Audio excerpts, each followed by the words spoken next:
ಚಟುವಟಿಕೆ ಔಷಧಿ ಸಸ್ಯಗಳ ಬಗ್ಗೆ ಪರಿಚಯ. ಈಗ ಒಂದು ಕಿರು ಸಂಭಾಷಣೆ.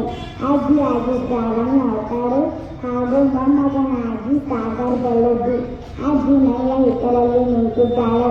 ಮೊಮ್ಮಗ ಆ ಕಡೆಯಿಂದ ಓಡೋಡಿ ಬರುತ್ತಾನೆ.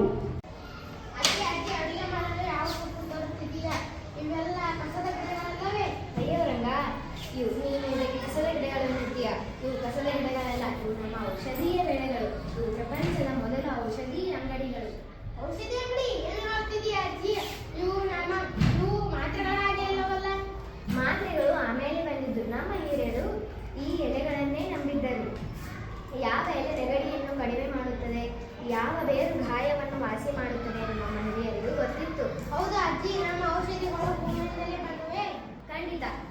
ಇಂದಿಗೂ ದೊಡ್ಡ ವಿಜ್ಞಾನಿಗಳು ಬೇವು, ಕತ್ತಾಳೆ, ತುಳಸಿ ಮುಂತಾದ ಸಸ್ಯಗಳ ಬಗ್ಗೆ ಅಧ್ಯಯನ ಮಾಡುತ್ತಿದ್ದಾರೆ. ಏಕೆಂದರೆ ಇವುಗಳಲ್ಲಿ ಎಷ್ಟೋ ರೋಗಗಳಿಗೆ ಮದ್ದು ಅಡಗಿದೆ. ಓಹೋ, ಭೂಮಿಯಲ್ಲಿ ತುಂಬಾ ಶಕ್ತಿ ಇದೆ. ಸರಿ ಅಜ್ಜಿ, ಔಷಧಿ ಸಸ್ಯಗಳ ಬಗ್ಗೆ ನನಗೆ ತಿಳಿಸಿ ಹೇಳೋಣ. ಇದು ಕೆಮ್ಮು ನೆಗಡಿಗೆ ರಾಮಬಾಣ ಇದ್ದಂತೆ.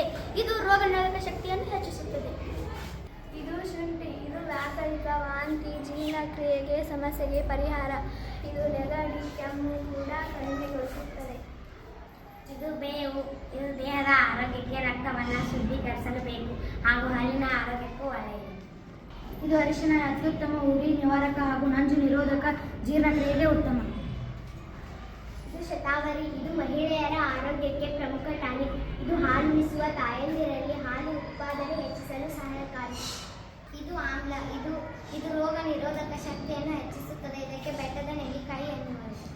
ಇದು ಕತಾಳೆ ಅಂದರೆ ಅಲೋವೆರಾ. ಇದು ಸುತ್ತ ಗಾಯಗಳಿಗೆ, ಚರ್ಮದ ತೊಂದರೆಗೆ, ಜೀರ್ಣಕ್ರಿಯೆಗೆ ಮತ್ತು ಮಲಬದ್ಧತೆ ನಿವಾರಣೆಗೆ ಬಳಸುತ್ತಾರೆ. ಇದು ಅಶ್ವಗಂಧ. ಇದು ಒತ್ತಡ ಮತ್ತು ಆತಂಕ ನಿವಾರಿಸುತ್ತದೆ ಹಾಗೂ ದೇಹಕ್ಕೆ ಶಕ್ತಿ ನೀಡುವ ಟಾನಿಕ್. ಇದು ಬ್ರಾಹ್ಮಣ ಶಕ್ತಿ ಮತ್ತು ಏಕಾಗ್ರತೆ ಹೆಚ್ಚಿಸುತ್ತದೆ. ಈಗ ನಾವು ನಮ್ಮ ಆರೋಗ್ಯಕ್ಕೆ ಮನೆಮದ್ದುಗಳಾದ ತುಳಸಿ, ಅರಿಶಿನ, ಶುಂಠಿ, ಬೇವು ಇತ್ಯಾದಿ ಅನೇಕ ಸಸ್ಯಗಳಿವೆ. ಬನ್ನಿ ಸ್ನೇಹಿತರೆ, ಹೆಚ್ಚಾಗಿ ಮಾತ್ರೆಗಳನ್ನು ಬಳಸದೆ ಔಷಧಿ ಸಸ್ಯಗಳನ್ನು ಬಳಸೋಣ. ಇಲ್ಲಿಗೆ ನಮ್ಮ ಚಟುವಟಿಕೆ ಮುಕ್ತಾಯವಾಗುತ್ತದೆ. ಎಲ್ಲರಿಗೂ ಧನ್ಯವಾದ.